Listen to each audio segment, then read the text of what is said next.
Good morning. Thank you for being here this morning. My name is Matthew Barons, and I'm with the Justice for Hassan Diab Support Committee. Last Friday, the Justice Minister, Rob Nicholson, rubber-stamped the extradition to France of Professor Hassan Diab. And we're here today to react to that ruling, which we find is more full of holes than the Titanic on the 100th anniversary of its sinking. And the thing that's really scary is that Mr. Nicholson's decision is very much like the captain of the Titanic, who refused to acknowledge the danger that was staring him right in the face. And the danger here is very clear. Dr. Diab is ordered surrendered to France, even though the French have not laid charges against him.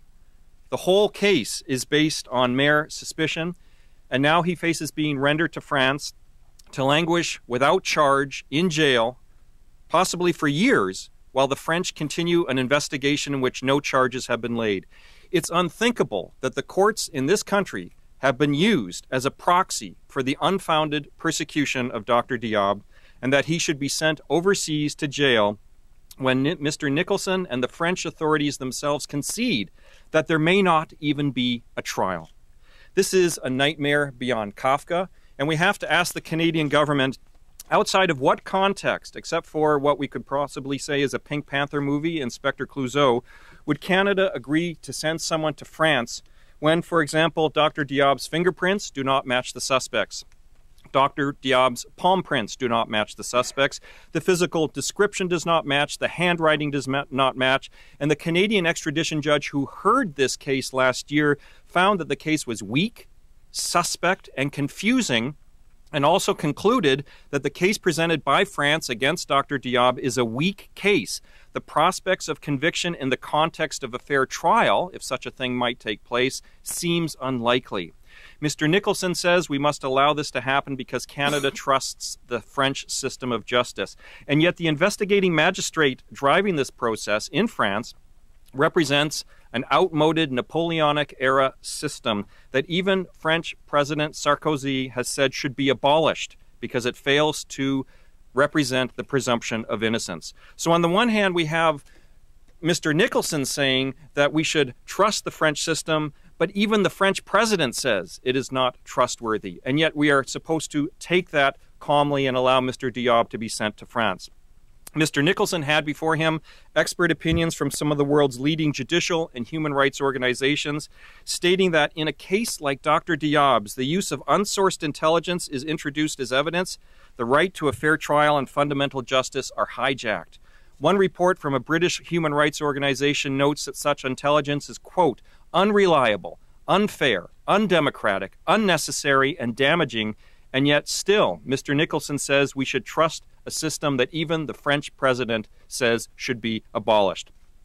Perhaps most importantly, Mr. Nicholson rejects the arguments that were made by Mr. Diab's lawyer, Donald Bain, who will be speaking to you shortly, that show that some of the secret case against him may well arise from torture gleaned from Syria. He says that to even question the good faith, integrity, and honor of Canada's trusted extradition partner is off the table. And yet we know, both in terms of the Canadian government as well as most governments involved in NATO and in Europe, that torture is regularly relied upon in these kinds of cases. Once again, the Justice for Hassan Diab Committee is calling on the Canadian government to end what is very much a legal farce and to stop sacrificing people like Dr. Diab and his friends and his family, and to basically say that this is a case of mistaken identity, false allegation, and suspicion that is based on racial profiling and not on the rule of law. I'm going to now introduce Dr. Hassan Diab, who will make a brief statement, then Donald Bain will speak, and then we will open this up to questions. Thank you. Thank you. Good morning. Thank you for coming here today. I'm very disappointed that the Minister of Justice has allowed this travesty of justice to go on. I remain hopeful that the Canadian legal system will give me a fair chance, will look at the facts and realize that it would be a grave injustice to extradite me for a crime that even the evidence shows I did not commit. My life has been turned upside down because of unfounded allegations and suspicions. I am innocent of the accusations against me. I have never engaged in terrorism. I have never participated in any terrorist attacks. I'm not an anti-Semite. I have always been opposed to bigotry and violence. I have been clear since these unfounded allegations against me surfaced in 2007 that I am willing to answer any questions that the French authorities may have.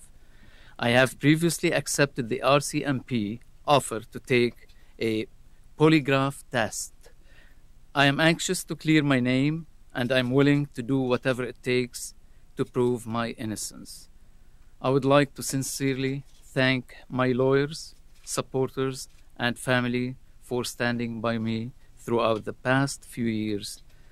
I would not have been able to endure this ordeal without you. Thank you.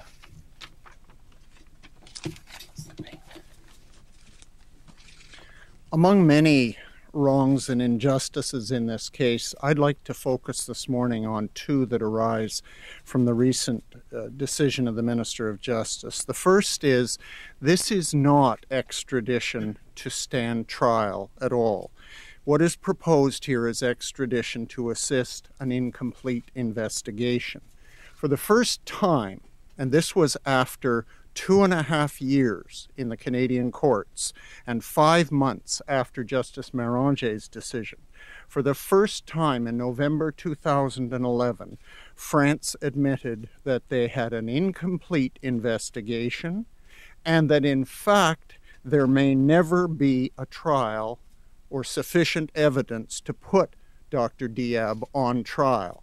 So in these shocking circumstances, France wants Canada to hand over a Canadian citizen to be submitted to a foreign country and its foreign processes, not to stand trial, but for the purpose of further investigation.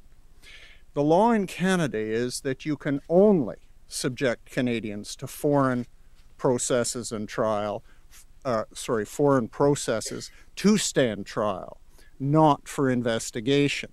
It has never been done in Canada that this proposition of extradition for investigation be undertaken. And interestingly, both Ireland and Gibraltar recently have had exact Hassan Diab cases. In Ireland, last month, March 2012, the Supreme Court of Ireland, in an identical case to Dr. Diab's, where France was requesting the extradition from Ireland of a person in Ireland for continuing investigation by the investigating judge in France, the Supreme Court of Ireland was unanimous in applying the European law that you cannot extradite for investigation, only to stand trial. That is our law too.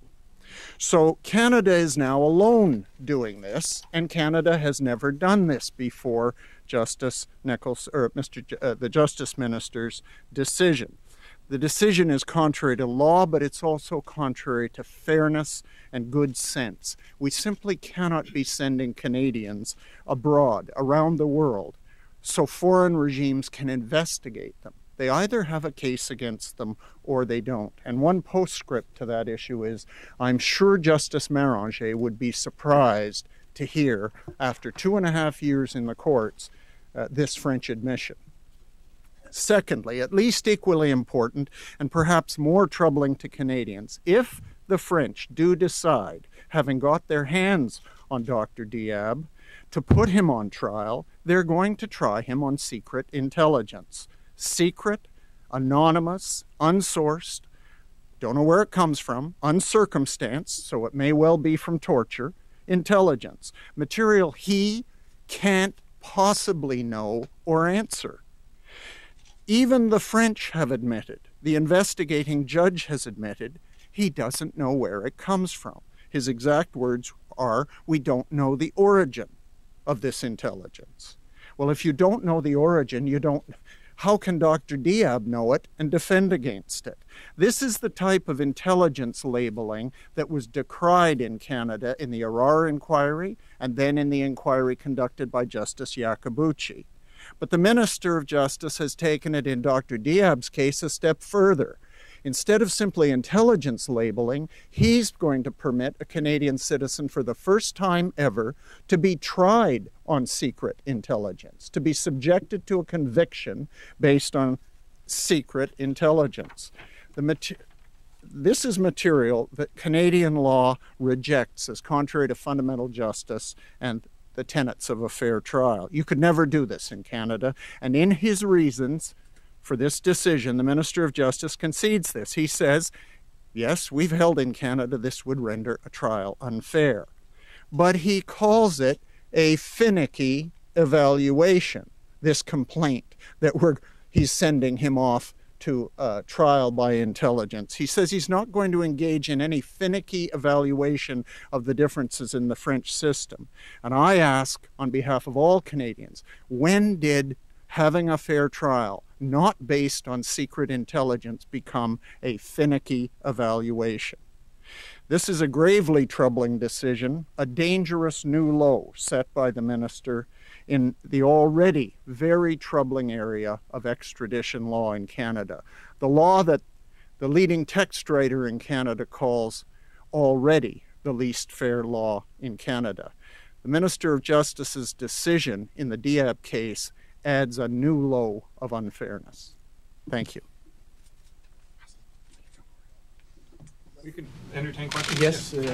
What is the next step for Mr. Diab?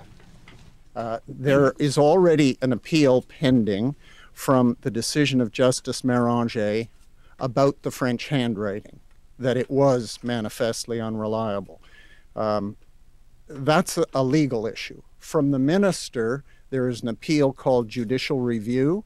It goes to the same court of appeal and is heard at the same time. So the two appeals are blended into one from the judge, one from this decision based on unreasonableness, injustice, unfairness.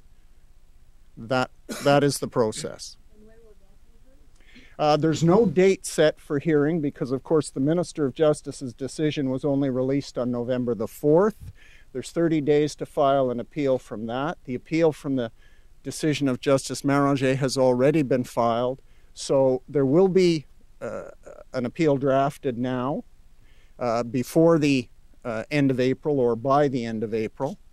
And then, depending on the Court of Appeal schedule and the amount of time that this case may demand in the Court of Appeal, and particularly because there may be a number of interested groups that seek to intervene on behalf of justice, that it may be late this year before it gets to the Court of Appeal. And he can't be extradited until this That is correct. process. Mind you, as you probably all know, it's a very expensive ongoing proposition for him because he pays $1,500 for every month of his so-called freedom for a monitoring device.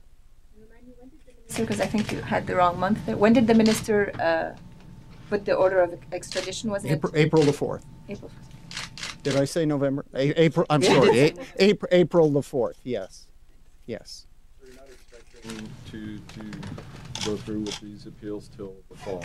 Well, the Court of Appeal schedule is such that I don't expect there'll be time on the court calendar to hear them before the fall. I think that's reasonable. This will be a major appeal. There are very major issues raised here in law and in fairness about our extradition system and about the actions of the minister. Like in any other appeal, it goes to the Court of Appeal of Ontario, does it? Yes, it does. Does the court have to decide whether they accept to hear the appeal? No. No, it's automatic. Yes. The Supreme Court of Canada would, if there was an appeal taken from the Court of Appeal, have to grant leave before an appeal could be heard. The Court of Appeal of Ontario That's correct. level. Can you explain your basis for appealing the minister's decision? You were talking about extradition to further investigate the case as opposed to prosecute Mr. Diab. Yes. There in legalese, there will be many grounds of appeal. They will be founded not simply on the issues you heard me talk about this morning, although they will be major central issues on the appeal taken from the minister. There are others the treatment by the minister of the inability to challenge handwriting or to get the handwriting reports of our experts into the record, and frankly, the fact that the investigating judge who's charged with putting exculpatory evidence in the file has not included the exculpatory fingerprints and palm prints. The statement of the man alleged to have planted this bomb on the motorcycle, the false, the fictitious Alexander Penadriu, there's a fingerprint on his police statement. It does not match Hassan Diab. It is not Hassan Diab. How are you living that right now? How do you spend your time? I guess there's a lot of waiting for you. How do you feel? Well, mostly in reading, following the case, follow up on everything, and it's frustrating to not be able to go around unless you are accompanied by a surety, one of the many sureties. Thanks to all my sureties, because they were really good to me to be all around whenever I needed them. And it's mostly educating myself especially about the system, which I didn't know about before. No, I'm sorry, I can't manage. Maybe about your family a little bit. How do they live that? Well, were very supportive, and even my sister came all over to here from Lebanon with her family and stayed with me for a good time, and they were all, trying their best to help me. What do you want exactly today? Return to teach? Absolutely. Actually, as a matter of fact, I do some from time to time. I give seminars in the same field, sociology, and at home mostly. So because I can't go out, and I would like to go back to teach and to resume my life as it used to be, before this whole ordeal started. Mr. Diab, you're kind of in a limbo right now. Why wouldn't you go to France and get the investigation over with? And why don't you trust the French system to see that you're innocent? Well, I think my friend Matthew answered this question earlier. He said even the president of France, who tried to reform the system unsuccessfully, didn't trust the system. I don't know how much I would trust it more, especially when they rely on the intelligence that the French judge himself doesn't know where it came from. And this is, it makes it very hard for me to rely on a system that,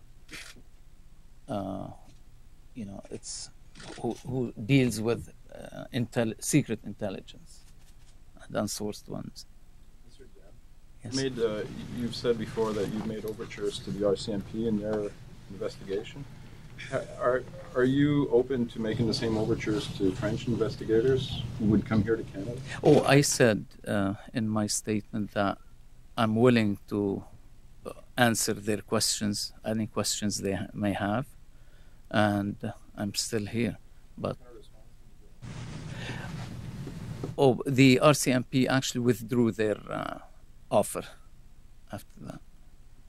Let me clarify that I spoke directly with the RCMP officer. I spoke directly with the RCMP officer in charge of the investigation and made this offer, and the RCMP never responded. Which offer are you talking about? The polygraph? Yes, and to speak with the RCMP on behalf of France, or France if they wanted to send people over. Maybe. If the French authorities say themselves that they don't have the evidence necessary maybe for a trial, why would they still want Mr. Diab to be extradited? Why would the government want that? The French system is highly inquisitorial, as you know. A suspect, if you do not answer their questions, that is considered to be inculpatory. And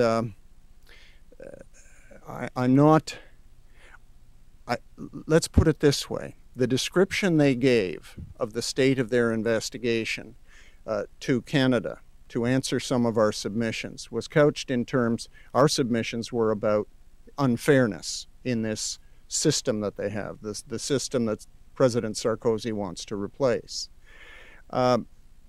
They answered by saying, look, it's wide open. We'll offer Dr. Diab all kinds of investigations when he comes here. I'm not entirely sure that would happen because they have not included even the expert handwriting reports of international experts that we've provided. Instead, the only reports that they've given as forming part of their case are two handwriting reports that were based in part on the handwriting of a woman, not Dr. Diab. They were comparing her handwriting and saying, in effect, she was the person who signed into this hotel in 1980. That's how incompetent those two reports are. And yet they remain as evidence against Dr. Diab. And the third report, the one that remained, that every international expert who's looked at says this woman doesn't even apply the correct methodology to handwriting analysis. She doesn't even know what she's doing.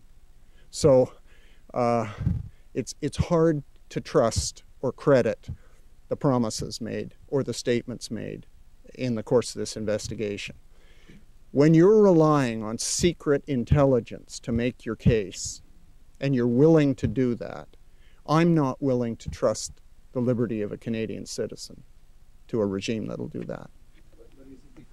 Want somebody to be guilty and close this case? Well, do you remember, I confess I didn't until I got on this case, that the then French president, after this bombing, said that 3 French citizens and a Jewess were killed, which was a politically devastating statement. And there's no question that there's a move afoot to remove the stain of historical anti-Semitism in France with an aggressive effort to get somebody for this offense.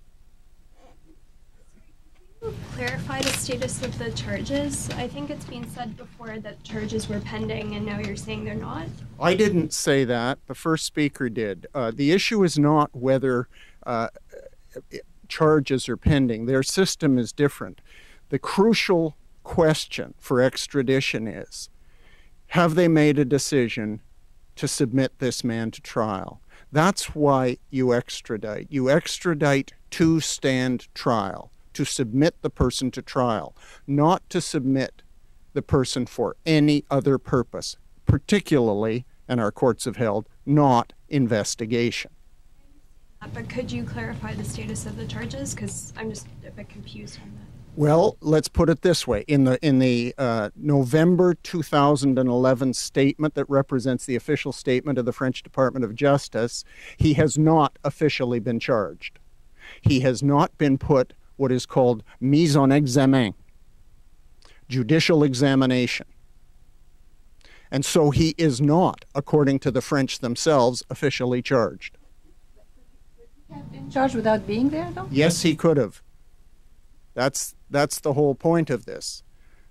There are clear provisions in the French code that permit, if they had a case against this man, to have this case ready to go to trial and in their trial courts.